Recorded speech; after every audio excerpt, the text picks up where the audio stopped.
Bienvenue sur Géopolitis. Qui peut encore l'ignorer? C'est au Brésil que va se dérouler la prochaine Coupe du Monde de foot. Du football, on dit tout, on sait tout. Du Brésil, on parle moins, on croit savoir que c'est un grand pays émergent, mais c'est aussi un pays en crise, où se concentre un maximum d'inégalités. Bref, une réalité économique qui n'est pas tout à fait en symbiose avec l'enthousiasme populaire de circonstance pour cette Coupe du Monde. Et d'abord, au Brésil, cette Coupe du Monde, eh bien, on le sait désormais, ce sera la plus chère de l'histoire, l'équivalent de 11 milliards de dollars, soit plus du double de ce qui avait été prévu en octobre 2007, lorsque le pays avait été désigné pour organiser cette 20e Coupe du Monde. En cette année 2014, les Brésiliens souhaitent deux choses. Un, c'est évident, gagner la finale de la Coupe. Et deux, et c'est le thème de cette édition de Géopolitis, c'est l'espoir que tout cet argent dépensé pour le foot les aidera à vivre mieux avec des infrastructures urbaines améliorées. Les sondages semblent le démontrer, le pourcentage de Brésiliens soutenant la tenue du mondial dans leur pays ne cesse de baisser au point que seulement un citoyen sur deux manifeste encore son adhésion. Les manifestations sont annoncées à l'occasion de la Coupe.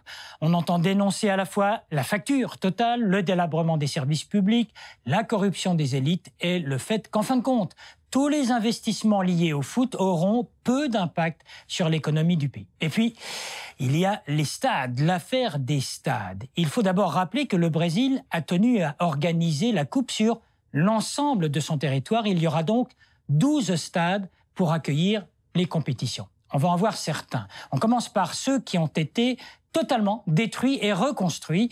Il y a le stade de Brasilia, 71 000 places, jugé à présent démesuré. Celui de Manaus, surnommé l'éléphant blanc, car ses 44 000 places n'auront plus guère d'utilité après la Coupe. On peut passer à présent à deux stades tout neufs, tout juste construits, ceux de Sao Paulo et de Recife. Là encore, critique sur la taille.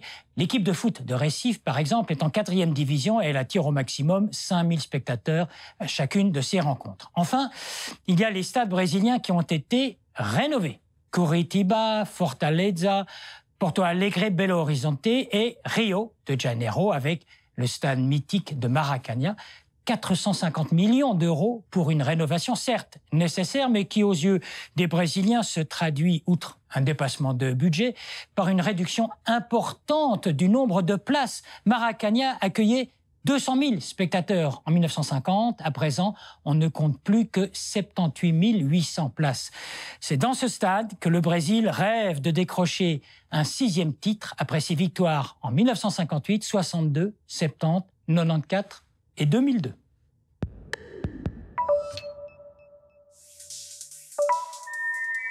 Cette Coupe du Monde était donc devisée à l'équivalent de 6 milliards de francs suisses. Au dernier bilan, on en est à 13,3 milliards, soit plus du double. Tout cela alors qu'au départ, il était bien spécifié que l'argent investi dans les stades devait exclusivement provenir du privé.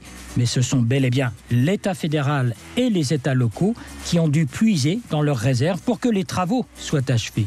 D'où la colère des Brésiliens qui, de surcroît, comptaient bénéficier enfin d'infrastructures modernes en termes de transport en commun, tramway et métro. Au moins 3 villes ont dû totalement abandonner leurs projets urbains pour ne pas s'endetter. En juin dernier, de nombreuses manifestations ont éclaté lors d'un autre événement sportif, la Coupe des Confédérations. Les Brésiliens retiennent enfin que de nombreux stades auront été surdimensionnés, comme à Manaus, en pleine Amazonie, avec une infrastructure de 44 000 places, un stade qui ne sera plus jamais rempli une fois la compétition terminée. Pour autant, du côté des recettes, les nouvelles ne sont pas si mauvaises que cela. On estime que pendant la Coupe, les touristes brésiliens et étrangers dépenseront l'équivalent de 8 milliards d'euros. On attend dans les 12 sites de la Coupe quelques 3 millions de visiteurs brésiliens et 600 000 touristes venus de l'étranger. Le Brésil reste l'un des pays les plus inégalitaires au monde. Une donnée statistique de l'OCDE démontre que 10% des Brésiliens les plus riches gagnent 50 fois plus d'argent que les 10% les plus pauvres. Autre élément de comparaison, en Europe, l'écart de richesse va de 1 à 5. Au Brésil, cet écart va de 1 à 100. Et ce sont les villes, les grandes villes, qui concentrent le plus d'inégalités dans la mesure où 80% des Brésiliens sont des citadins. Il faut toutefois préciser que depuis les années 1990, les inégalités en ce qui concerne les revenus ont sensiblement diminué, et cela sous l'impulsion de la politique de l'ancien président Lula. Par exemple, grâce à une mesure phare du gouvernement de l'époque, la Bolsa Familia, une sorte d'allocation familiale, la pauvreté au Brésil a été réduite de quelques 28%, mais il reste de grands progrès à faire, notamment en matière de justice fiscale. Après une décennie de forte croissance, le pays ne parvient pas à redécoller. Pendant des années, jusqu'en 2008, on considérait le Brésil comme le pays le plus prometteur du groupe dit des BRICS, Brésil, Russie, Inde, Chine et Afrique du Sud. À l'époque, la croissance était au rendez-vous. La classe moyenne avait fortement augmenté. Et puis, les réformes structurelles se sont ralenties. On a fini par négliger les mesures prises par le gouvernement Lula et le Brésil en est revenu à une politique fortement interventionniste de l'État. De fait, le Brésil est en récession depuis le milieu de l'année 2013 et sa balance commerciale enregistre un fort déficit. La croissance n'est plus que de 2,3% en 2013 et selon les prévisions, elle sera de 2% en 2014, année de la Coupe du Monde. Il apparaît déjà que précisément cet événement sportif ne sera pas de nature à redynamiser l'économie brésilienne.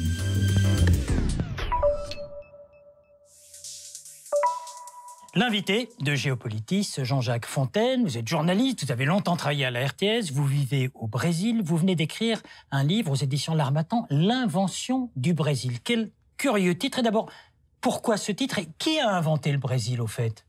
Alors, le Brésil, il s'est presque inventé tout seul, on pourrait dire. Bon, le titre du livre est un peu provocateur, mais il montre effectivement que le Brésil est presque un accident de l'histoire. C'est-à-dire que lorsque Álvaro Cabral, en 1500, est arrivé sur les côtes du Brésil et en a fait une possession portugaise, les Portugais possédaient déjà le Brésil depuis le traité de Tordesilhas qui avait été signé 5 ans avant. Mais qui leur avait donné ? Eh bien, le traité de Tordesilhas avait séparé le monde en deux, entre les Espagnols d'un côté et les Portugais de l'autre. Donc ils avaient ce pays, mais ils ne le savaient pas. Ils avaient ce pays, ils ne le savaient pas. Donc ça, c'est effectivement une des raisons, une des premières incongruités, disons, du Brésil. La seconde incongruité, c'est 1822. Lorsque, même 1822, c'est déjà la fin de l'histoire, lorsque les troupes napoléoniennes sont en train d'envahir le Portugal, la cour impériale du Portugal abandonne Lisbonne, s'en va à Rio de Janeiro et installe au Brésil la première capitale européenne d'un empire européen mondial, qui est le Portugal, qui était le Portugal de l'époque. Il y avait l'Angola, il y avait le Mozambique, il y avait Goa, etc., etc.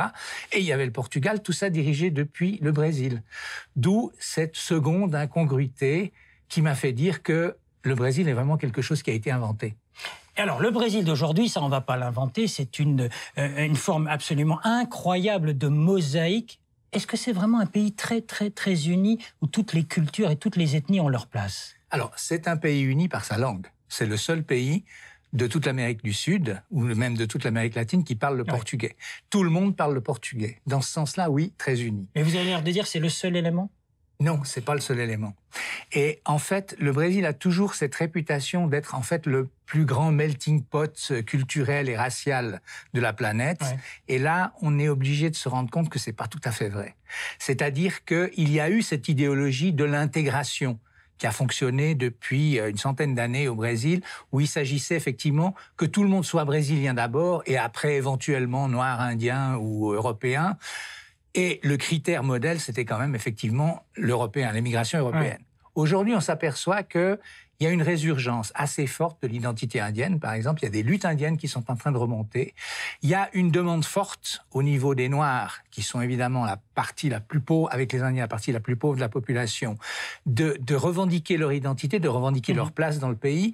Et on se trouve face à un certain nombre de crispations d'ordre ethnico-racial que le Brésil n'a pas connu jusqu'à présent. Alors, c'est étonnant, dans votre livre, vous dites on est passé en 1900 de, je crois, 17 millions à 190 millions aujourd'hui. 180 et quelques millions. Extraordinaire. Oui. Alors, il y a eu effectivement une poussée de la population, comme dans tous les pays du Sud. Mais ce qui est peut-être plus intéressant, c'est de voir qu'aujourd'hui, la courbe est en train de s'inverser. C'est-à-dire que les Brésiliens, la croissance démographique du Brésil est en train de s'arrêter. Aujourd'hui, la moyenne des enfants, avec les progrès aussi de la contraception et tout ça, c'est 1,8 enfants par couple. Ils deviennent très européens, si j'ose dire. Ils deviennent européens, et à partir de 2030, effectivement, la population va stagner. Donc le Brésil va se retrouver face à des problèmes énormes de sécurité sociale et de caisse de retraite qu'on connaît en Europe, mais qu'ils ne connaissent pas encore, mais qu'ils vont connaître. Bon, alors, cette Coupe du Monde de foot, ça leur apporte beaucoup de choses au Brésil, beaucoup d'ennuis ou beaucoup d'argent, ou beaucoup de choses pour le futur, beaucoup d'infrastructures? Disons que je pense que c'est un événement important pour mieux connaître ce pays, pour mieux faire connaître ce pays, faire venir du monde. Je ne pense pas que la Coupe du Monde soit déterminante économiquement dans un sens ou dans l'autre. Elle coûte, c'est vrai, elle coûte beaucoup. On parle de 16 milliards de dollars. Ça pourrait être plus, ça pourrait être moins, on verra les comptes à la fin.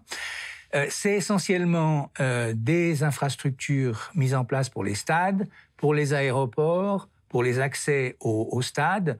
Donc, ça a une certaine influence dans le pays, mais assez peu.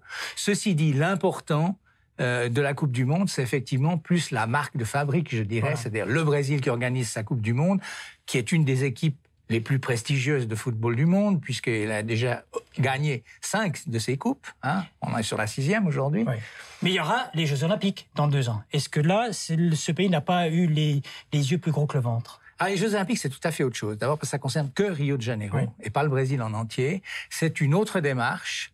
Et finalement, ce qui aura été mis en place pour la Coupe du Monde de football, les erreurs faites, vont servir aussi pour les Jeux Olympiques. Mais on va retrouver un peu les mêmes problèmes qui sont ceux de l'héritage de ces compétitions pour le pays.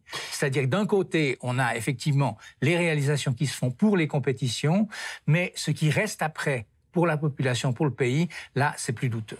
Bon, il va y avoir des manifestations, ça on le sait, mais est-ce qu'elles vont quelque part péjorer toute cette Coupe du Monde et lui donner une mauvaise image, à votre avis? Non, je ne crois pas. Je pense qu'il y aura peut-être un certain nombre de manifestations, mais relativement peu. Moi, je parie qu'effectivement, le grand mouvement qui a eu lieu au mois de juin 2013, donc il y a une année de contestation et qui mettait en cause le modèle de développement du Brésil, qui reste effectivement une interrogation aujourd'hui, un problème. On a dépassé ce stade-là.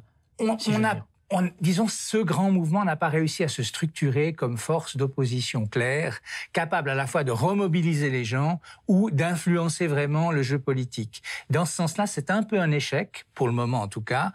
Il y a toujours du mécontentement, mais le foot va sublimer tout ça. Le foot, c'est quand même tellement important pour le Brésil que certainement que les manifestations seront un peu isolées. Il y a une question que je ne peux pas ne pas vous poser. À votre avis, c'est le Brésil qui gagne la Coupe? Alors, les Brésiliens sont convaincus. Vous prenez un engagement là. Alors, moi, je ne suis pas un spécialiste du football, hein, je vous le dis tout de suite, donc je ne vais pas faire des pronostics sûrs. Ce que je peux vous dire, c'est que les Brésiliens pensent que le Brésil va gagner la Coupe du Monde, veulent que le Brésil gagne la Coupe du Monde, parce qu'en l'organisant chez eux, s'ils la perdent, c'est le traumatisme de 1950 qui recommence, où, à cette époque-là, le Brésil, en finale, a perdu contre l'Uruguay au Maracanã. Une catastrophe. Merci Jean-Jacques Fontaine. Je rappelle que vous êtes journaliste et vous êtes l'auteur d'un livre intitulé « L'invention du Brésil » aux éditions L'Harmattan. Merci à vous. Merci. Et la suite au Brésil, c'est quoi? Eh bien, la suite, ce sont les Jeux Olympiques en 2016, la 31e Olympiade de l'ère moderne. Ces Jeux Olympiques d'été, ce seront les premiers à se dérouler en Amérique du Sud. C'est la ville de Rio qui accueillera l'ensemble des infrastructures sportives de ces JO, et cela autour de 4 zones, dont 2 sont célébrissimes, la plage de Copacabana et le stade Maracanã. Tout va donc très bien. Sauf que, d'ores et déjà, on s'inquiète, et quand on dit « on », il faut comprendre la commission de coordination du CIO. Car, bis repetita, comme pour la Coupe du Monde, les délais ne sont pas respectés, la grogne monte, les prix aussi. Alors, on le dit en termes diplomatiques. Par exemple, le Comité olympique international fait savoir, je cite, qu'il n'y a plus de temps à perdre, ou je cite encore, qu'il apparaît nécessaire que la ville de Rio fasse l'objet d'une supervision constante. Bref, on s'inquiète et on va regarder très attentivement ce qui se passe dans l'ensemble du pays lors de la Coupe du monde de foot. Il est vrai que le Brésil s'est lui-même lancé un formidable défi, organisé en l'espace de 2 ans les 2 plus grands événements sportifs de la planète.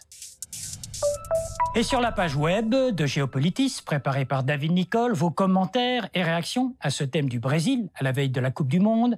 À votre disposition, plusieurs séquences vidéo, sites internet, archives, infographies et documentation. Cette émission de la RTS en podcast et vous êtes toujours les bienvenus sur Géopolitis.